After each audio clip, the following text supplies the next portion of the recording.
let's go ahead and get started here. And then I'll make sure that I tweet out on our Homeownership Day Twitter and platforms updated the updated link and information for all of that. And Michael, we did have you as ideally our first person to be talking about auctions and all of that. Before we go, well, yeah, I think let's have you, start to speak up to that. And I think there's been a lot of people that are just confused about an auction style of selling a property. So I was so glad that you're joining us today. We have Michael Davis, and he's with REC Auctions, and it's a different way to sell a property. Okay. Yeah, what do you have to educate us on when it comes to these auction properties? Michael, talk to us. Great question. So first off, I just want to say thank you so much, Angie, for inviting me to speak at this kind of forum. I really do appreciate it. First off, so to everybody here, I want you to put yourself in the mindset of a seller, okay? And when I say the word auction, what's the first thing that pops into your head? If you're putting yourself in a seller's mindset, discount. Yep. Yep. Foreclosure, in trouble. Yep. Okay. Well, I'm going to elaborate on that very quickly. But first, put yourself in a buyer's mindset. And I ask you, what do you think of when you hear the word auction in the mindset of a buyer? Good deal. There we go. I was hoping somebody would say that. So, believe it or not, auctions are not a new concept by any stretch of the imagination. It goes back centuries. I mean, this is how property was bought and sold during the California Gold Rush, the Australian Gold Rush in the 1890s, and in England during John Locke's era and Blackstone's era in the 1750s, and John Locke wrote Second Treatise in 1690. But it goes back that long. So, but it's only becoming in RECA. It was created by a man named Simon Polito, who's from Sydney, Australia, and in Sydney, Australia, it's the auction capital of the world.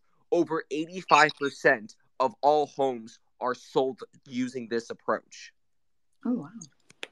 And it's like Little League over there, in the sense that people will bring food and watch auctions, being bought and sold using auctions. It's like an event. It's like, instead of going to watch your kids play Little League, you go watch an auction over there.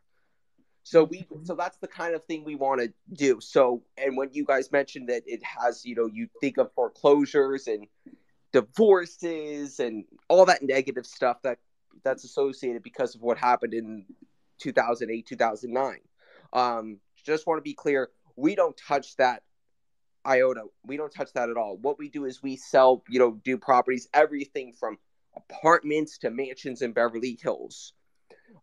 So first off, let me ask you this, guys. When you guys go to see an open house on the MLS, how long are open houses you usually think go for? Like, from you guys' experience? I would say a lot of times over asking if it's an auction property, because they start at a low base. Yes. So what we do, first off, do you guys want me to kind of walk you through how this process works and how it's different? And I find, in my experience, so much more beneficial than doing it traditionally. You guys ready for me to walk you through that for a little bit? Yes, please. Okay. So what we do is it's a 28-day campaign program where we hold 2 open houses a week, but we only hold them for 1 hour, not 3 or 4 hours. Okay.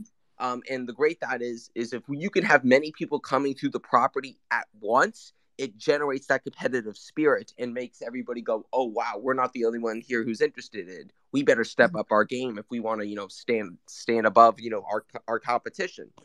So we only hold it for 1 hour.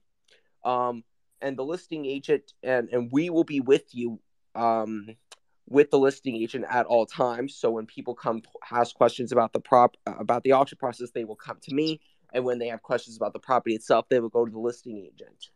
And on the fourth week, the auction will be called live on site.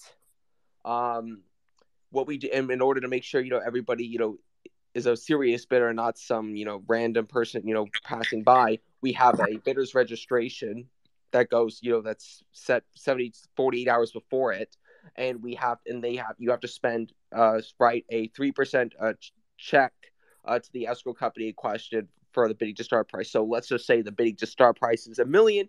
You got to write pay up a 30 grand to bid. So it's pay to play. But if you're not the winning bidder, we give you your money back. No harm, no foul. But at the end of the day, it's pay to play.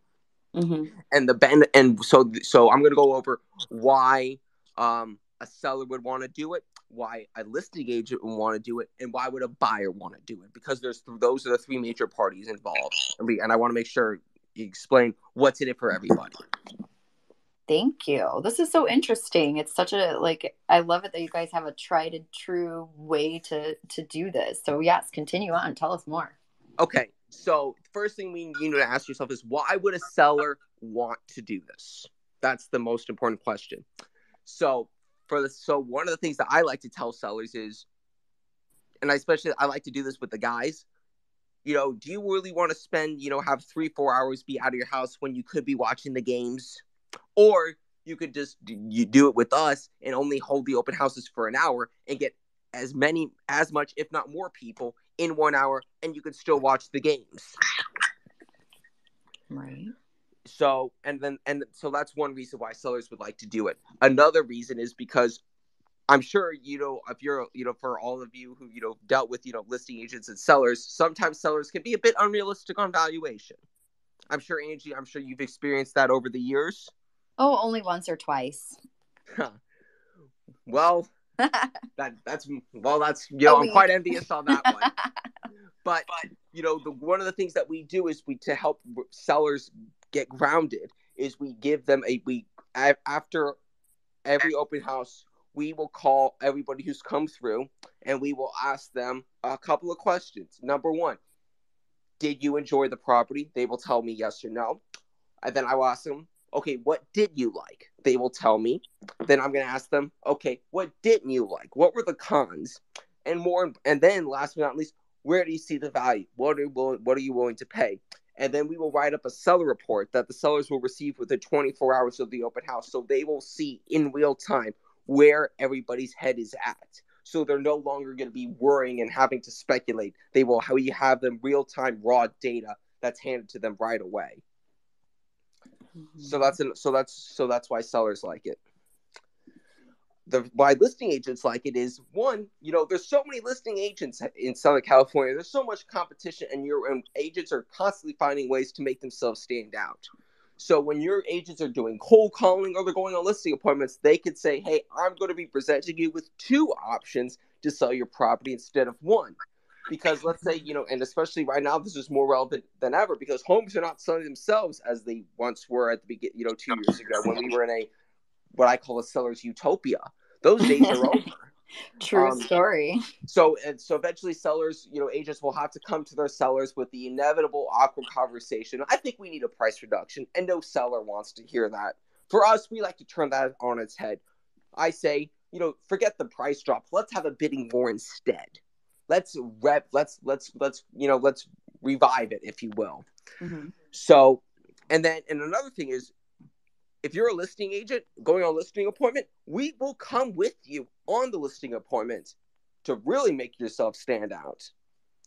So it gives them another option, and we take a lot of heavy lifting off of the listing agent. We do marketing, flyers, calls, prospecting. So we take up a lot of all the incidental stuff that the listing agent would normally have to do, and we let them focus and leverage on their time of doing what they do best.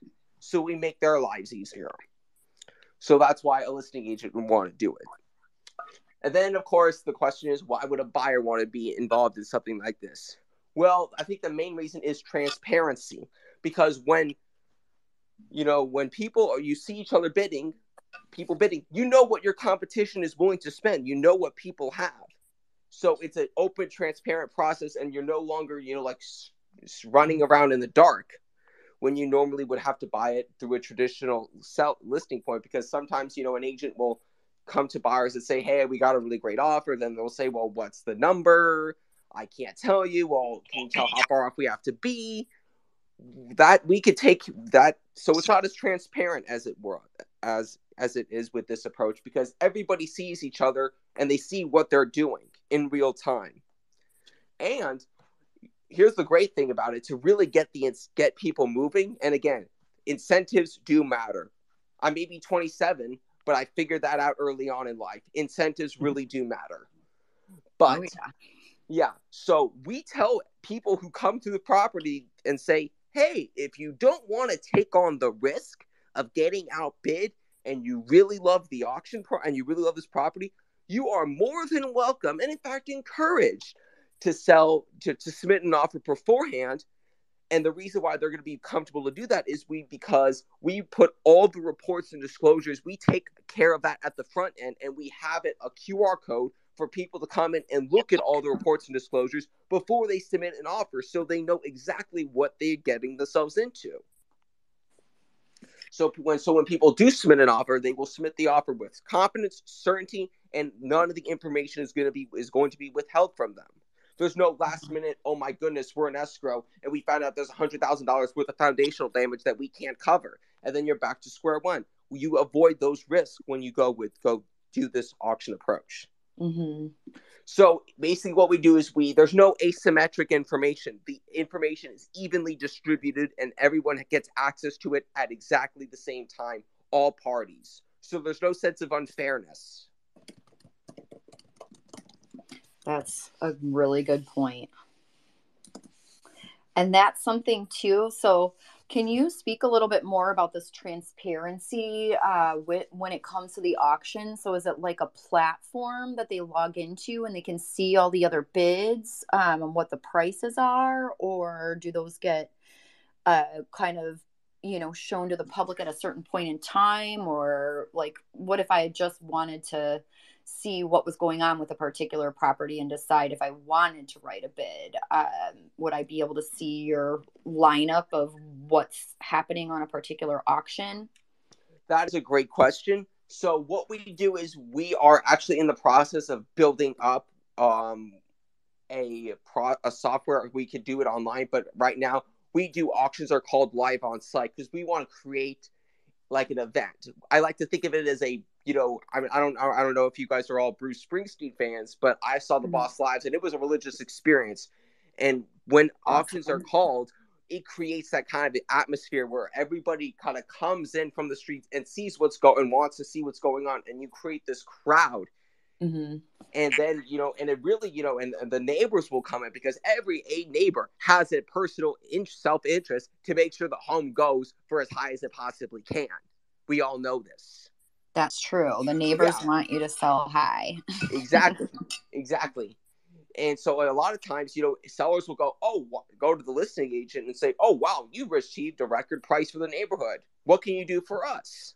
And that way agents will get more business, because they make themselves into an attraction. Because when an auction is called, it brings crowds. Mm-hmm. And I don't know about you, but I haven't seen that many traditional listings that can bring crowds unless the home is absolutely gorgeous and the stones have a residency there. I haven't seen that before. Yeah, I mean, it's got to be like a celebrity home, right? It'll draw a crowd then. But for the rest of us normal Joes, exactly, a marketing campaign to get that listing sold. Yeah, exactly. And it's 28 days. And here's the crazy part: we didn't call one auction at all in 2022. All of our auctions listings that we took on were sold prior to auction. And I'll just give you two examples to illustrate it. Yeah, tell us about that. So one, we sold a property on Castilian Drive, which was West Hollywood. It's where Sinatra had his place, Marilyn Monroe had their place, Elvis had a place in this neighborhood. And we set the bidding to start price on this property at $3.4 million. The sellers wanted $4 million. That's what their expectation was. They said we will not touch anything less. It has to have a 4. Okay. And we were told this is never going to work in this neighborhood. It's not going to work.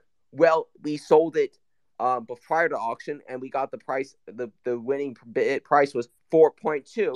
And since when we were in escrow and we ended up closing, all the other properties in the area, they were still on the market for 40, an additional 3 once. So it works in luxury markets, and the one where I did on West 84th Street, kind of near Soho, the SoFi Stadium. The property was on the market for around like near 60 days, in fact, and the listing agent and the seller was getting no bites. I reached out to the listing agent and said, "Hey, want to try this?" And the listing agent said, "You know what? I got nothing to lose. Nothing's working." So I took it on. And we got it, and we set the bidding to start price on that property at $650, and within like a little less than 3 weeks, we got an amazing offer at $875. Nice. And that's and it's going to close on the 31st. That's really cool. Yeah. So this is a great way if you are struggling to sell a property that it can get kind of like a new boost, or if you just don't even want to deal with putting it on the traditional market, then you can kind of have this 28-day action plan. Now, do you have any previous year examples that weren't, let's call it, what did you tool it the seller utopia year, where maybe the auction had to go through and they didn't get their their ideal price before the auction happened? What usually happens then, Michael? Okay, great question. So this was around in 2021.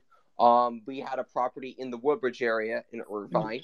And the seller was absolutely adamant. He told us, I will not take anything less than $2 million. And I ran the comps. He was a bit off, to be nice about it. Okay. But we kept going, and the auction, it came down to 2 people. And the highest price was 1.86. And once that happens, we will come to the seller and say, "Hey, Mr. and Mrs. Seller, here's the highest number. You need to make a decision right now." He ended up taking it. He came to terms with it. He said, "Okay, you know what? This is where the market was. And you know what? I knew it really wasn't worth $2 million. I just want to see you could get. I'm totally fine with this. As long as it's over 1.8, I'm fine." He got 1.86. So what this does is it gets people to act promptly and decisively, and it doesn't give them the opportunity to ponder, because it's live. It's live, and you need to make a decision. And to make it a lot easier and to really amp that, we have a camera crew there when we do these sorts of things. So when people are on camera, they're going to do things that they would normally not otherwise do. That's a good point. And I like what you said about this particular person having a price and not wanting anything below it, but you were able to generate so many offers and interest that a logical, reasonable person, if everything's in the 1.6 to 1.85 range, and you start to see that consistency, then really it's not even about the agent that's procuring these offers. It's about what the market will bear at this point in time, and the numbers speak for themselves. So it's a great way to just say, like, here's the data. Like, don't shoot the messenger. Like, I want to get you $2 million too, but this is what it will, this is what the market will bear for you today, my friend. And I think that's a really good point, Michael. Thank you so much for all the great info. If you guys are interested in doing an auction, then Michael has a session at homeownershipday.com/sessions. You can go and download that for no charge. That has even more information about how to do an auction with real estate. And you can follow him at King Davy 24 on Twitter if you have not followed him already. So I just want to say, I do post controversial things on Twitter that are quite provocative. So I just want to give you all a fair warning. I'm all about transparency, so I want to be intellectually consistent and be transparent on that as well. I think that's great. Like, you should speak your mind on Twitter. Isn't that what it's there for? Yeah, yeah, it's a lot of I fun. mean, I was on there last night, though. Goodness gracious, there is some people that have some interesting thoughts in their heads, but it's, we are all humans and we all have opinions, and Twitter's the place to go ahead and post those. So that's awesome. Yeah. I was going to, all right, don't forget to follow Michael on Twitter, you guys, at KingDavy24. And then also, we sent out a tweet a little bit ago with a link to his auction on our homeownershipday.com sessions page. But make sure that you give a click over that way too, because we've got additional sessions for you to download. Alrighty. So another thing that I wanted to talk about a bit today is the fact that we have, a new laws for foreclosure auctions. And I was going to see if Desiree wanted to talk a little bit about that. And I also have an article I am going to tweet out, and it's basically, I'm not sure if you guys are aware or not, but the foreclosure laws are changing in kind of in favor of owners and renters. So let's see, Des, are you available to speak to that? Yeah, sorry about that. I was trimming some toenails on my canaries. That's what I love about Twitter Spaces. It gives you a lot of options here. Yes, it does. So anyway, so I've bought hundreds of properties at the trustee sale auctions, and they've changed quite a bit. They're really about the favor of the tenant and nonprofits over than you buying and flipping them, selling them. So the days of the Wrightwoods and several others that have gone out there, and the Metcalfs and everyone else who carry $5 million and up in their pockets and go to trustee sales and buy it with the cashier's checks has radically changed. So the idea is now you have a letter of intent, you go and you try to buy, they can bid you up. But at the end of the day, when you go to buy an asset, you're not buying it. You have an option to say, I want to buy it. And the tenant has the right to match you. And then on top of that, the tenant has 45 days to go out and get a loan, which is different. And if a tenant doesn't want to buy it or can't buy it, then a nonprofit can come in there and buy it. So obviously, having a 501(c), having your ducks in a row and what you're doing to change that narrative is really, really important. So you have a lot of people that are buying, non-Q&M, which is just non-institutional money that's going out there that has a lender that was the type of loan you got, let's say a non-FHA or non-normal institutional bank. You have people that are out there that are trying to buy bulk sales, but they're trying to buy the notes prior to going to it. And then you have the other people that are actually going door knocking like we used to. If you remember Real Estate 101, you actually got to know your neighbors. You got to talk to people. You got to say what's going on. So the foreclosure market has radically changed. And the number of foreclosures that are going to go through and the hype of getting one, buying it as an REO, real estate owned after the fact, very, very different. But again, the disclosures, what buying it through a listing agent as a foreclosure agent, which is myself. I've sold thousands and thousands over 30 some years. But the reality is not always buying it at foreclosure is best in the deal. It's just like you heard from the gentleman talking about the auctions. It's all about the narrative. It's all about the hype. It's all about what you're getting. And if you really do your homework, you can buy better deals that are non-foreclosures than those deals that are foreclosures. So you really got to know your market. The good news is that if you're a tenant and the landlord's not making the money, because a lot of the properties are your mom and pa's, who got hurt by not being able to collect rent for 2.5 years and things like that. So here in the state of California, but the idea is buying the foreclosure laws are very, very different. And you don't get clear title sometimes and how you go through that. So when you're buying at a trust deed sale and you're a tenant, very different, very wonderful, because if you're in the property, guess what? You get to see what its efficiencies and pros and cons of it better than anyone else. So um, that's about all I can say on it right now, as far as it's a very, very different market. I think so too. And honestly, like I was just so happy to see that law passed because there were so many homeowners that were just taken by foreclosure in, 2007 to 2010 that we're almost there. They came up with the money afterwards, but it was too late. It was already gone. It was already auctioned, and then they got their big paycheck or whatever. And this availability for them to kind of like come back and get it. And the poor tenants, like how many tenants did you see that were stuck, caught in the crossfire of the foreclosure, that had to get out of their house, that sometimes didn't even know that the house was in foreclosure in the first place?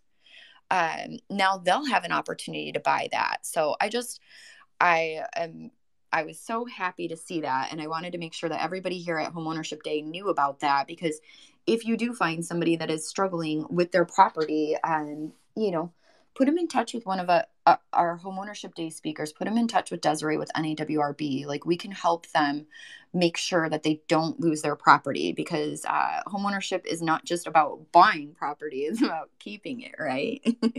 Well, exactly, to your point, Angie, if you think about it, when you and I started talking very heavily, you were involved in a deal that was going through foreclosure, and you called me. And that Yeah. morning, one of the greatest things, if you're from an agent standpoint versus then from a buyer standpoint, one of the greatest things that ever started was, we didn't have single point of contact, which is your core of, having to explain you're in the foreclosure process, because you had to keep changing it. And I used to call it like I'm changing underwear every day. Not only the mental stress of the homeowner, but the mental stress of the agent to go through that process and re-explained it. So, that initiative to get the single point of contact was so powerful.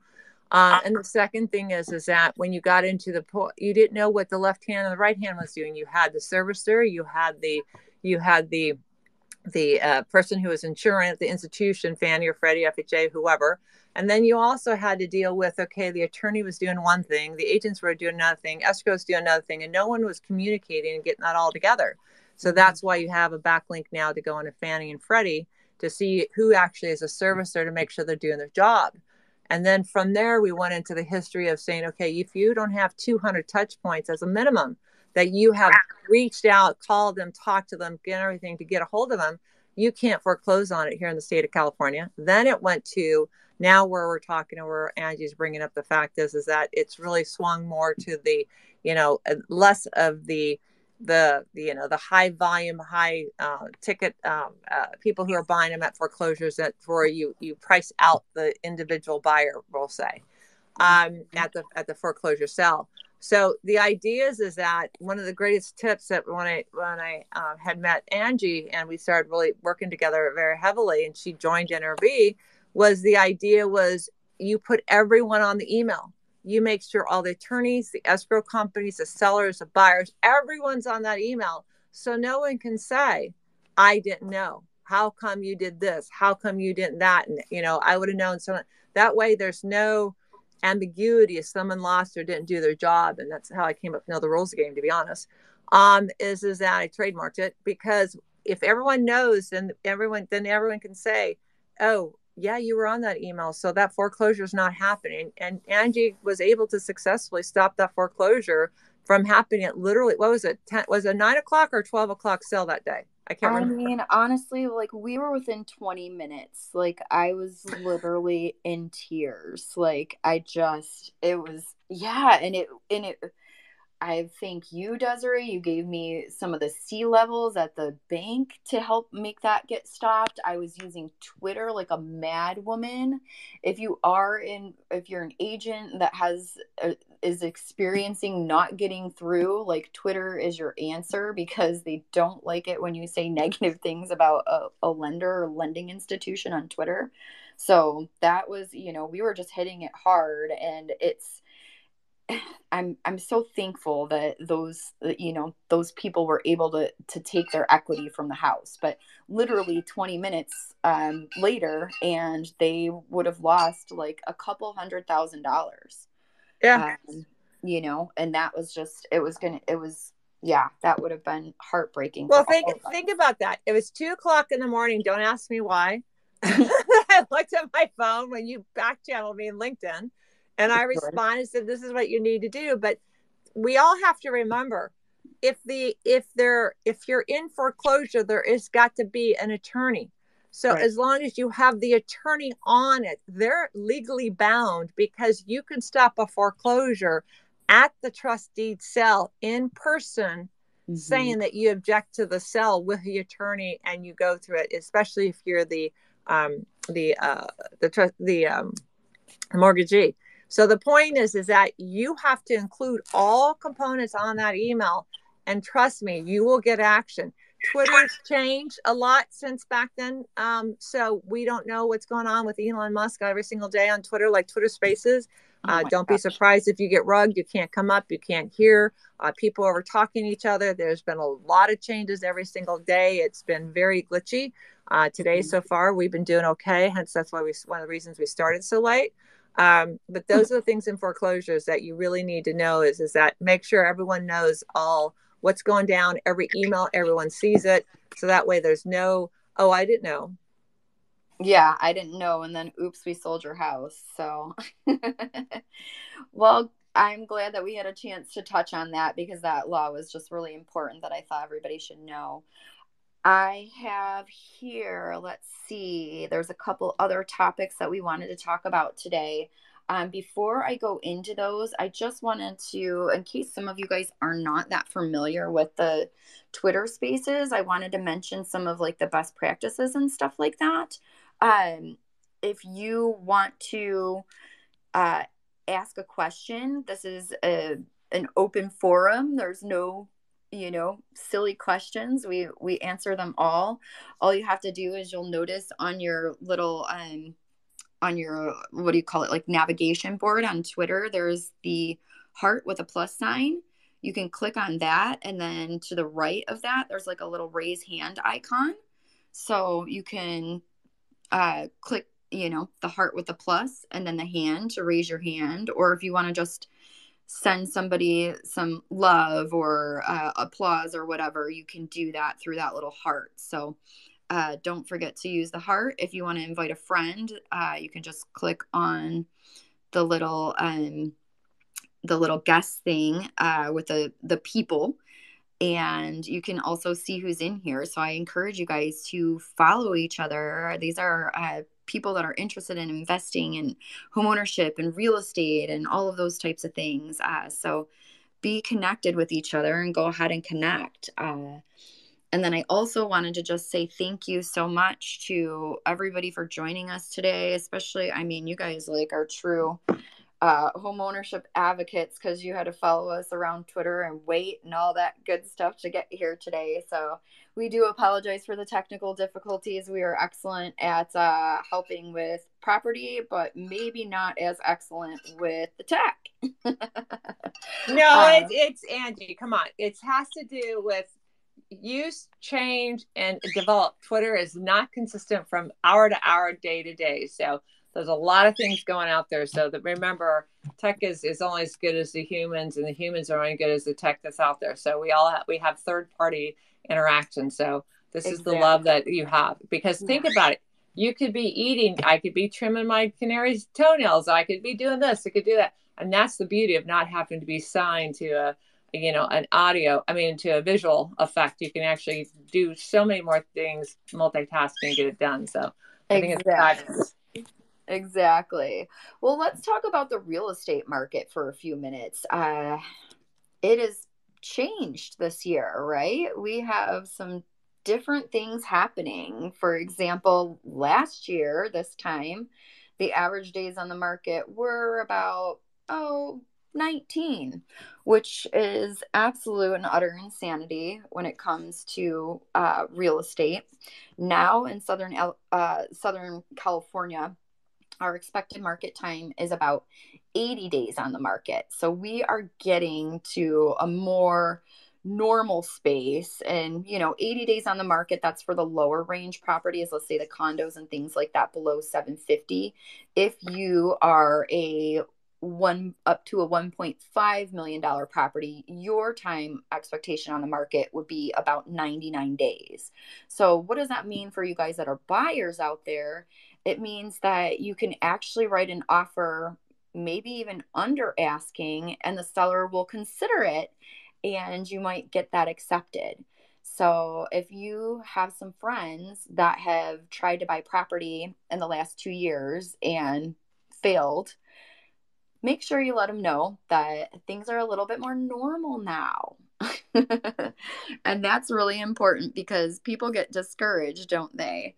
Our market is always changing, and that's something that, whether you're a buyer or a seller, you want to be in touch with that. So I wanted to give a couple shout outs to some of my favorite resources when it comes to market information on Twitter and on, Instagram.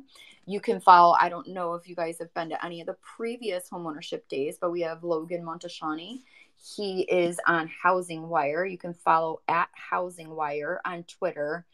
Always great information. I was just actually looking at some of his tweets yesterday, and I have a listing in Aliso Viejo that has been getting, 1 to 2 showings a week, which is average for the price range on that.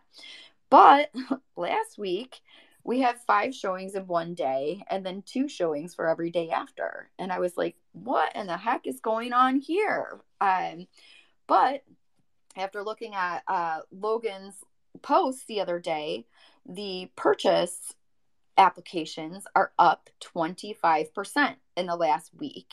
And so that's an actual correlation that you're seeing with that data for purchase applications and the showings on my listing.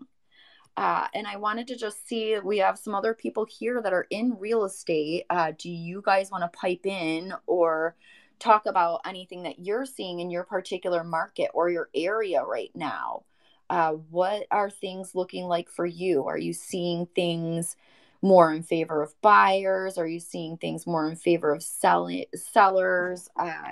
Does it seem even? What are you guys thinking about the current market? Michael, what are you seeing? Well, I mean, it depends on where you are. I mean, my office is in Newport Beach. I'm right across the street from John Wayne Airport as a frame of reference. Mm-hmm. And we're kind of starting to see, homes that are over like 3.5. They're struggling right now to get something done. I saw a property like the other day, started at $5 million like 5 months ago. Now it's at like almost. Now it's at 4.1. Ooh. Yeah, I know. But homes that are like, excuse me, under like 1.25, those are much easier to sell. So that's kind of what I'm focusing. So obviously, the higher value homes are going to have a disproportionate impact because obviously the buying pool for those kind of homes is greatly reduced. So that's sort of the pattern I'm starting to see. I noticed that too. The lower ranges always sell quicker because there's just a bigger buyer pool that can afford that. Yeah. And I think what I'm really interesting to see right now is California. I pay a lot of attention to the legal side of it. Okay. So obviously we all know there's a serious housing shortage.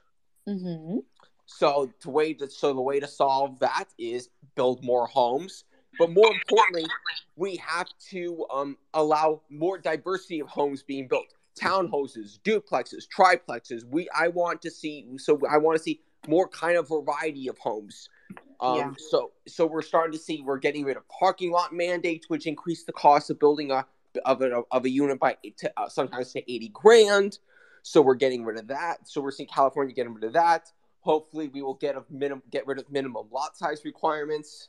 I mean, what I want, I like to consider myself sometimes a swan song of lost causes because I believe that comprehensive land use regulations are utterly unconstitutional because they're an uncompensated taking.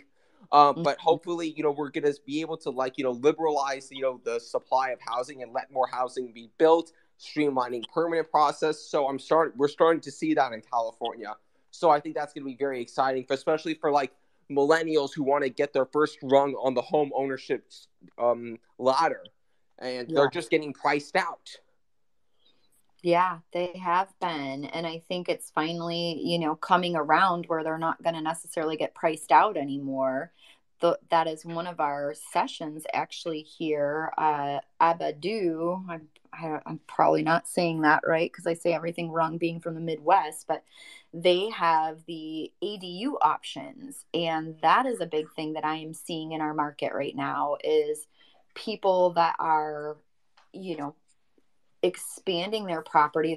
They might not be moving, but they're improving on their property and they're moving someone else into their yard or into a section of their property with an ADU. And I just think it's such a good thing to do. I know that we have a couple listeners here that might be living in containers right now and working on properties or building ADUs out and getting those permitted. Our Christian Santanaka from the Abadu, we're trying to get him on, and I sent him an email with a new link, but I think he might have also had an appointment later on today. But I do want to highlight them, you guys, because they are an easy button to permitting. Because they basically have these already built in a box accessory dwelling unit structures that you can put onto your property. And so you don't have to worry about doing so many permits and things like that with the city because they already have these, tried and true builds that they bring in on a crane. And that's also a big to do on the street in the neighborhood and everybody's looking at them.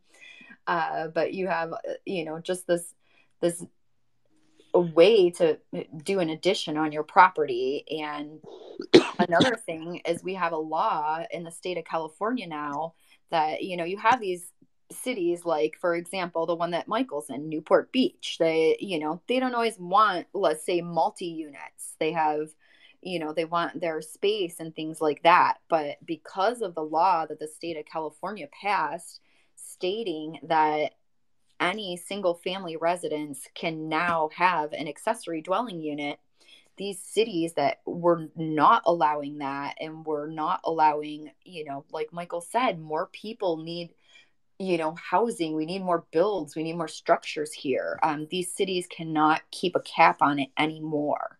So that's something that we're always trying to let everybody know about here at Homeownership Day. It is a big deal. If you are a homeowner right now in California and you don't have an ADU on your property, this is an excellent way to add value to your property and add function to your property.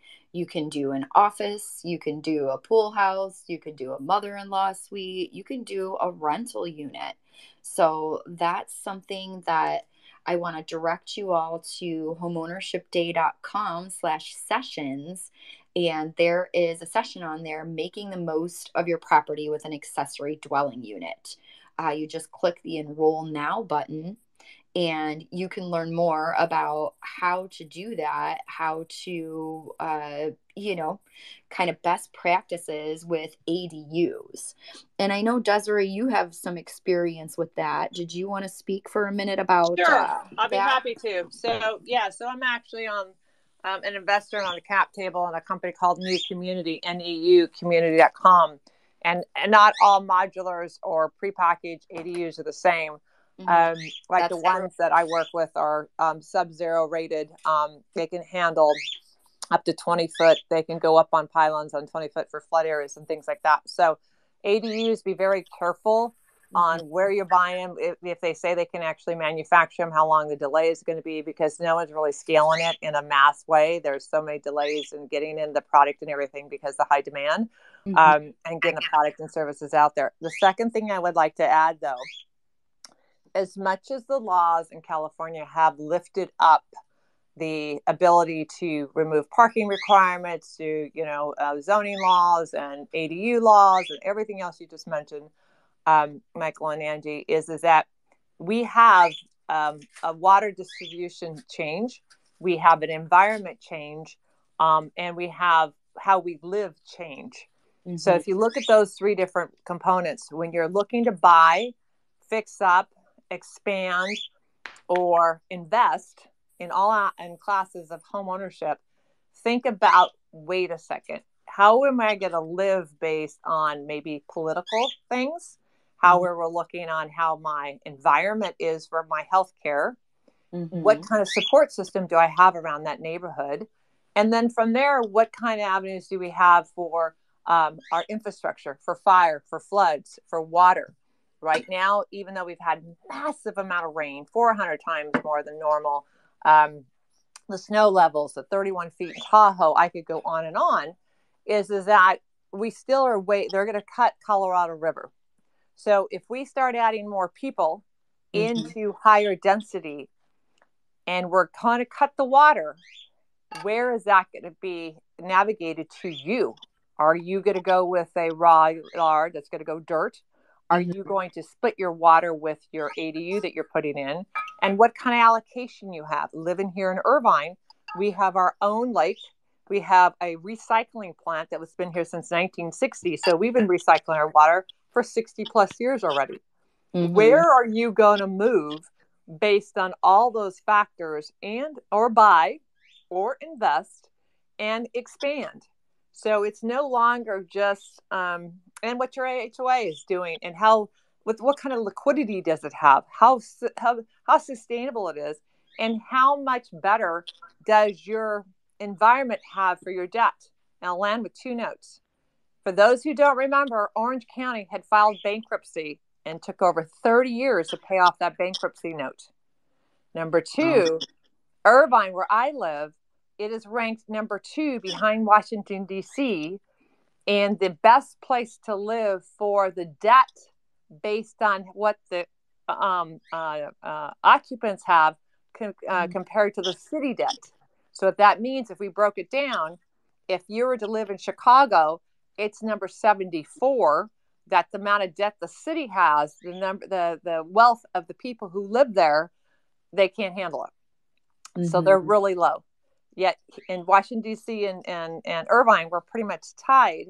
The idea is that we have per person, our income, or what we have in our savings, can offset way above of what the city debt is. So those are all factors why your infrastructure, your roads, everything that has to do with, because when we talk about ownership, are you set up for renewable energy? Is it going to make sense for you? And what is that going to save you or not save you? So I'll land with that. But those are the different things we need to look at when we're talking about just looking at ADUs and your investment of a home ownership, because you could live and work and do everything you need in the same place if you're very creative. And that's what I want to have a different play on that. And that's what I really like about the ADUs, is like, this allows you to kind of live and work in the same space. And they had, before we had the live work properties, and we still have those, the mixed use. And I think that's a huge savings for people. If you guys are an entrepreneur out there and you want to get into real estate, but you're spending all your money on your small business right now, consider getting into a live work property.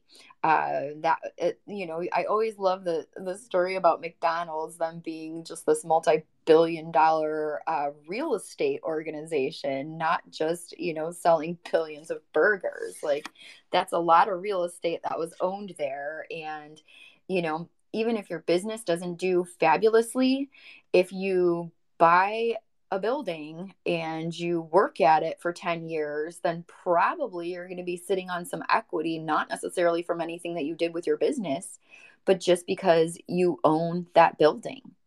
And that's a great way to, kind of just help yourself along the way. And then another thing that's cool about it is, rather than having, I remember having our office for the tech company, and we had an electric bill over there, and then I had an electric bill at home, and we have all these, like, rather than having 2 bills for everything, just tie it all into one, and it's just so much more seamless and easy for life. So, and these are things too that if you are thinking about buying your first property, there's another session on our homeownershipday.com/sessions page called the Automatic Millionaire Homeowner.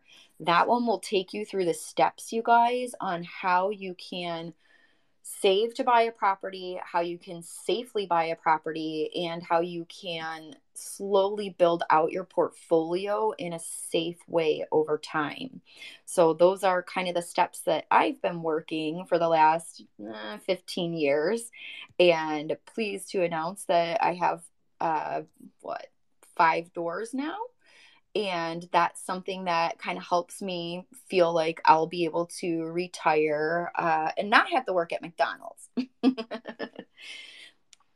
All right, let's see here. I was hoping Piper was going to be able to log on with us. She is our crypto expert about buying properties with cryptocurrency, but it looks like she's going to be stuck in her meeting. I wanted to just bring up to you guys that it is a huge thing coming up, purchasing properties with crypto, and the way that financials and money and all of that is changing in our world. So it might seem confusing to all of us right now, but I just wanted to say, please don't be, don't stick your head in the sand when it comes to learning about the blockchain and things like that, because in the future, we already have escrows that are starting to happen where you can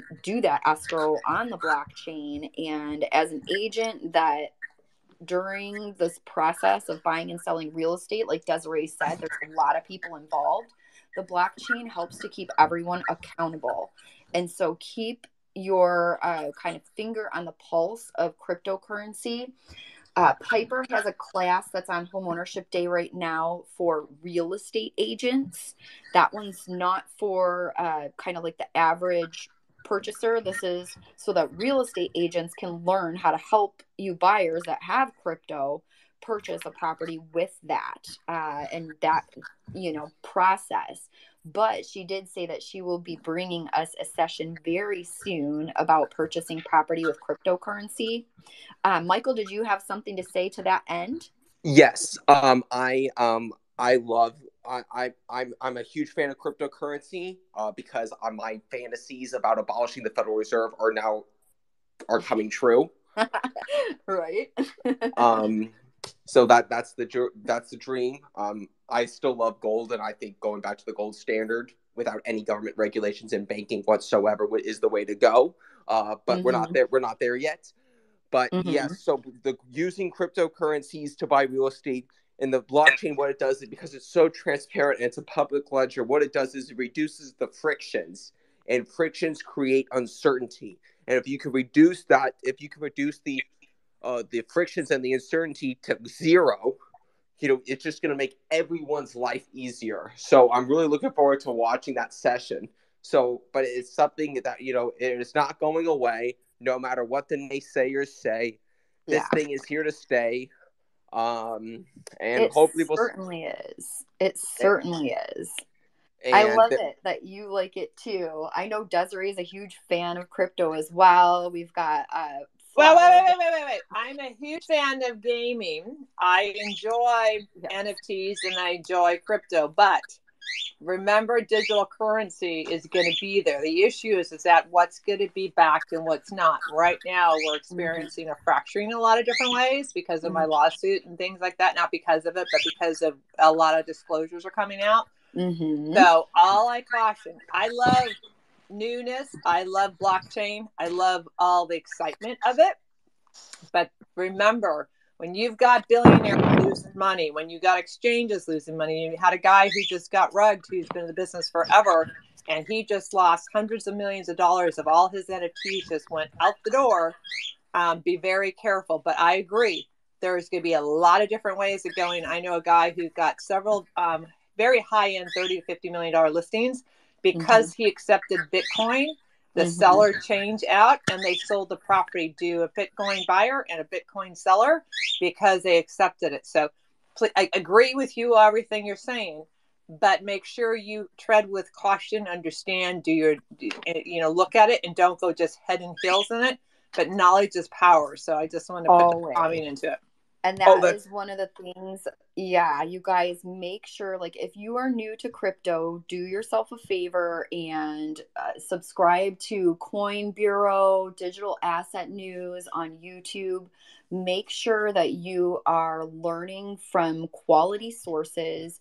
Make sure that you do not hold the lion's share of your money on any exchanges, and be very wary of people that are talking too much about things on cryptocurrency when it comes to these social platforms. Like, most people that are true traders and NFT holders, they don't advertise it a ton. So just be wary, but also be curious. It is so cool, you guys, all the things that is happening with NFTs. Like, there's a NFT basically group. I think they're called Firefly Shires or something like that, and they're in Costa Rica. And you can basically, come into their space and purchase NFTs and get access to their land in Costa Rica. And this is something that I know that Flower Den Retreats is working on as well, building out a DAO, doing fractional properties. Like, look for this kind of stuff happening in the space soon, because it's a really neat thing. People are just teaming up, and anytime we team up together, we do great things, which is another reason why we have this event every year, because we kind of just bring together all the masterminds and talk about ways that we can improve property. I want to highlight one of our speakers from the last couple of years. That's ECI. If you guys go to homeownershipday.com and then click on the session replays page, you'll notice that we have a session on their cryptocurrency communities across the globe. If you are a crypto holder right now and you would like to if you'd like to purchase a property with cryptocurrency, they have some options for you that are I think they have Costa Rica, they have Nicaragua, they have Belize. So if you're, wanting to take profits, if you still have profits, that means you've been in crypto for probably more than 3 years. But yeah, if you want to take some profits and get a property with those, then you can definitely watch those session replays by Michael Cobb and ECI and learn more about utilizing crypto to purchase properties across the globe here. Angie, real quick, Yeah. I want to make sure everyone on the recording and the audience that none of this is financial advice. You have to do all your own due diligence. This is 100% just giving you ideas and suggestions, but none of this is financial advice. That is very true. Like, you guys have to make your own financial decisions. We're just here to show you some options and tell you about some things that you might not know yet. And so that's another thing that I want to bring up is, tips for investors.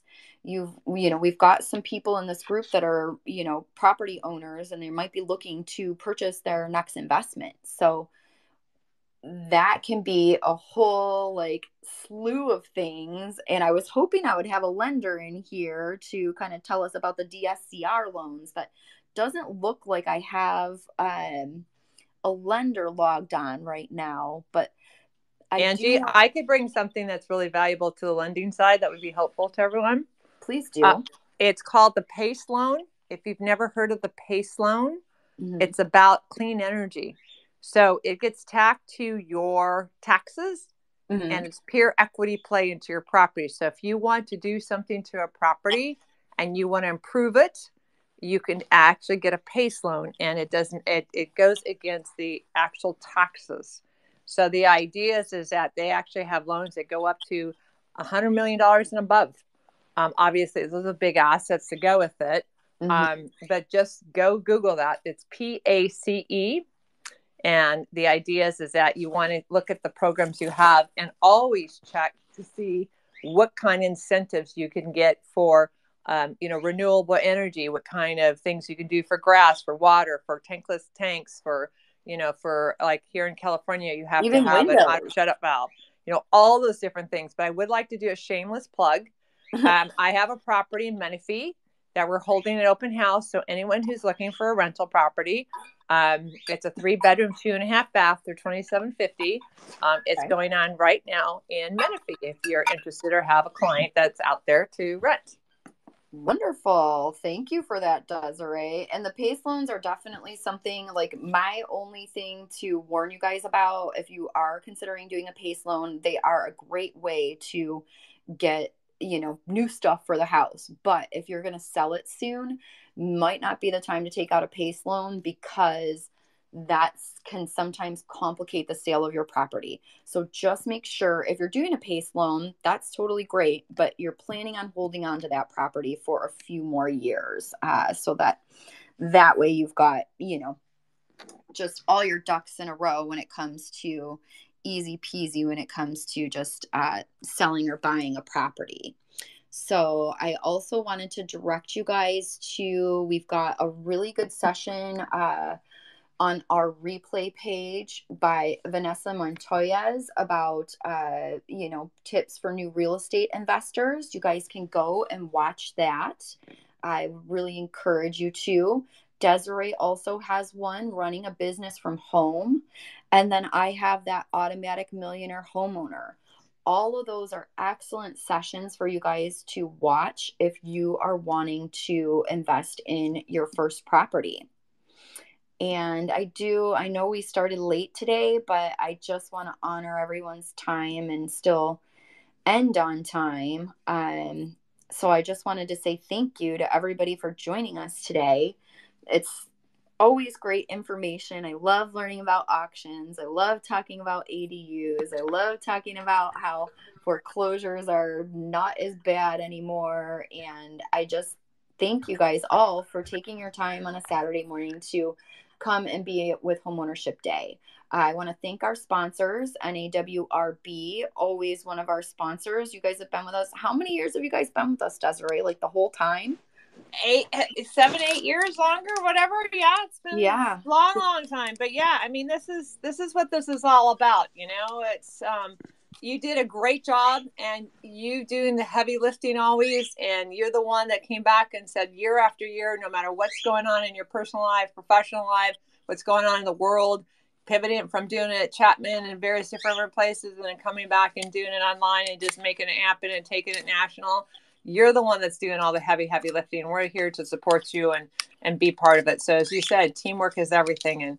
And it's just a phenomenal play. And next year, I can't wait to report on the building that we bought in Chicago. That's good. It could be closing within a week to 10 days. Can you believe that one? That is so exciting for sure. So you guys make sure you follow at NAWRB and Desiree Patno on Twitter. She does some amazing things and is always out there. Our other sponsor for today is Vow to Save. If you were not aware, you can crowdfund down payments. You just go to vowtosave.com. You can set up a website, and that will help you get on your way to crowdfunding down payments. The website is super easy to use, and it just connects with your PayPal. Vow to Save doesn't touch your money, see your money, any of that. We just help to bring more into your PayPal account so that you can buy that home sooner. So thank you, NAWRB and Vow to Save, for your sponsorships. And I just want to thank you guys for coming today. It is a pleasure and a joy to hear about your real estate journeys, to see your real estate journey, and to watch you grow in your real estate journey. So until next year, thank you all. And don't forget to go to homeownershipday.com and sessions to download and engage with our auctions class, our ADU class, our automatic millionaire homeowner, and our investment classes. Thanks, everyone. Thank you. Have a great one, everyone. Have a great day.